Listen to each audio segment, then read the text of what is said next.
युवा सोच में आपका स्वागत है। मेरा नाम उज्जवल प्रताप। आज मौजूद हैं स्टूडियो में हमारे साथ आर्यन जी। नमस्ते आर्यन जी, आप कैसे हैं? नमस्कार, मैं बिल्कुल बढ़िया हूँ, आप बताइए। जी मैं भी बढ़िया हूँ। आज हम चर्चा करेंगे कि यूथ को पॉलिटिक्स से दूर रहना चाहिए और पॉलिटिक्स के बारे में थोड़ा गंभीर रूप से चर्चा करेंगे। तो मेरा पहला सवाल ये है, क्या आप किसी पॉलिटिकल पार्टी को सपोर्ट करते हैं? अगर करते हैं तो क्यों करते हैं? मैं भारतीय जनता पार्टी को सपोर्ट करता हूँ और सपोर्ट इसलिए करता हूँ क्योंकि पिछले 10 सालों में मैंने देखा है कि भारतीय जनता पार्टी ने कई बदलाव किए हैं। उन्होंने काफी मैंने देखा है कि डिजिटलाइजेशन जो होता है उन्होंने उस पर भी काफी ध्यान दिया है। डिफेंस सेक्टर की बात करें तो वहाँ पे भी काफी चेंजेस हुए हैं। साथ ही साथ अगर बात करी जाए ट्रैवल एंड ट्रांसपोर्ट की तो उसमें भी काफ़ी चेंजेस हुए हैं और कुछ कानून थे जस्ट लाइक 370 और बहुत से और भी कानून थे, नाम नहीं लेना चाहूँगा, उन्हें भी हटाया है। तो उनसे भी काफ़ी एक नया बदलाव आया है।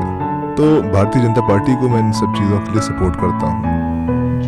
मेरा दूसरा सवाल ये है कि आपके हिसाब से पॉलिटिक्स का रोल क्या है देश की विकास के लिए? देश के विकास के लिए पॉलिटिक्स का एक बहुत ही महत्वपूर्ण रोल है, क्योंकि पॉलिटिक्स जब अच्छी होगी तभी हमारा देश अच्छा होगा और हमारे देश के लोग आगे बहुत सी चीज़ें सीख पाएंगे, कर पाएंगे और देश बहुत ज़्यादा प्रगति कर पाएगा। जी आपके बात से मैं पूर्ण रूप से सहमत हूँ। आप पॉलिटिक्स में यूथ को इन्वॉल्व रहना चाहिए या नहीं रहना चाहिए? पॉलिटिक्स में यूथ को इन्वॉल्व रहना चाहिए या नहीं रहना चाहिए, ये तो एक बहुत ही कठिन सवाल है, लेकिन मैं इसका भी जवाब देता हूँ।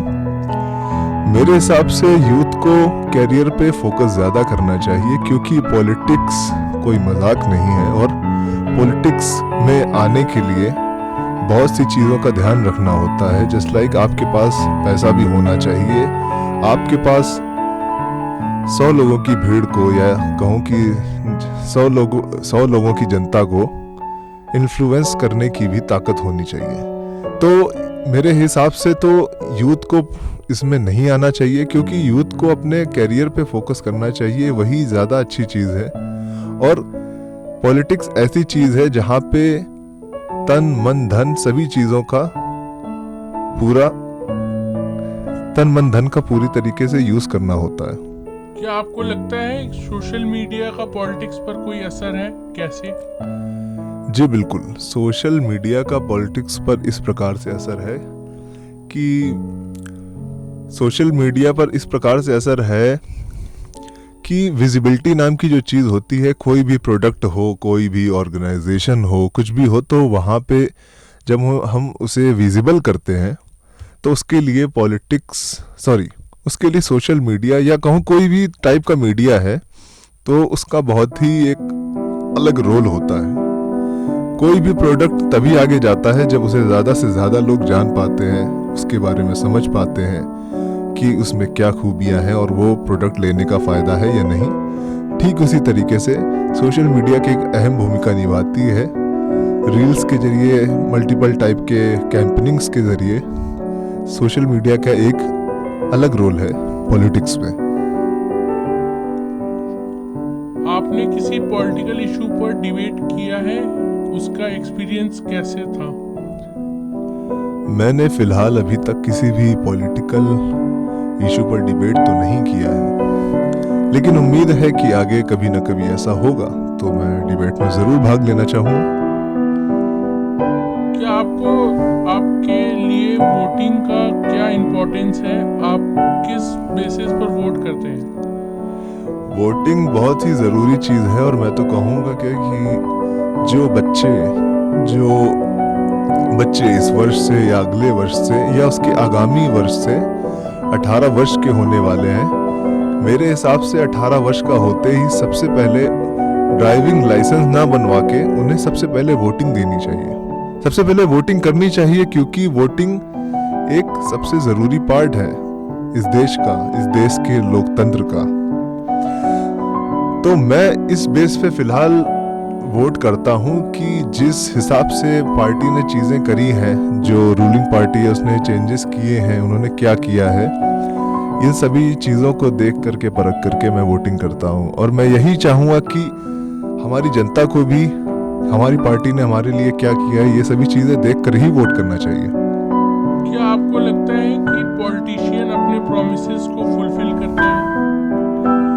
देखिए, ये बहुत ही अलग सवाल है और इसका जवाब सीधे सीधे देना तो काफ़ी प्रॉब्लम भरा हो जाएगा, लेकिन मैं इस सवाल का फिर भी जवाब देता हूँ। देखिए, पॉलिटिक्स की बात जब होती है तो पॉलिटिशियंस बहुत कुछ बोलते हैं चुनाव के पहले, और कितनी परसेंट चीज़ें होती हैं या नहीं होती हैं, उनके वादे कितने पक्के होते हैं या कितने नहीं होते, ये सब हम सब जानते हैं ये बात। तो मैं सिर्फ इतना ही कहना चाहूँगा कि 100% कोई भी चीज़ें नहीं पॉसिबल होती है। डेटॉल का ऐड भी जब भी आता है तो उन्होंने भी यही बोला है कि 99% कीटाणु मारता है, 1% नहीं। तो मैं यही कहूँगा कि 100% तो कोई भी अपना नहीं दे पाता है। हाँ, कुछ बदलाव करते हैं और कुछ चीज़ें होती हैं ज़रूर। और भारतीय जनता पार्टी ने तो बहुत सी चीज़ें करी हैं पिछले 10 सालों में देखूं तो। देश के करंट पॉलिटिक्स सिनेरियो में आपका क्या ओपिनियन है? मेरा यही ओपिनियन है कि जिस तरीके से विकास हो रहा है, हमारा देश बदल रहा है और जो हमारे पड़ोसी देश है उनसे आगे जा रहा है, मुझे उम्मीद है कि एक दिन अमेरिका नहीं तो क्या हुआ, हमारा देश जापान और या अन्य छोटे देश जो आज के समय में भारत से बहुत आगे जा चुके हैं, उन सभी को टक्कर देगा और बहुत आगे जाएगा। मैं नरेंद्र मोदी जी से ही इंस्पायर हुआ हूँ, क्योंकि पॉलिटिक्स में आने से पहले उन्होंने काफ़ी संघर्ष किए हैं और काफ़ी मेहनत की है, काफ़ी त्याग किया है और काफ़ी अलग अलग चीज़ों से उन्होंने अपना बेस्ट देने की कोशिश करी है, तब वो आज इस लेवल पे आए हुए हैं कि पिछले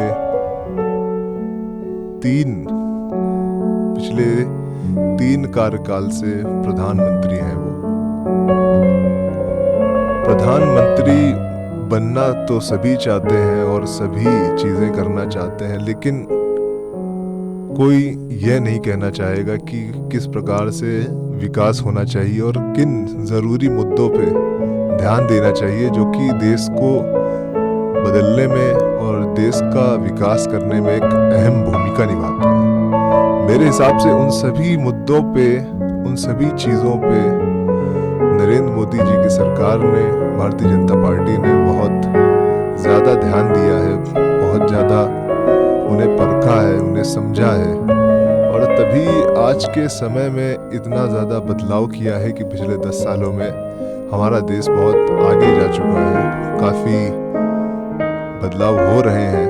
और इस वक्त मैं तो यही कहूँगा कि जिस तरीके से भारतीय जनता पार्टी ने बदलाव किया है, आगे भी चलकर बदलाव करती रहेंगी।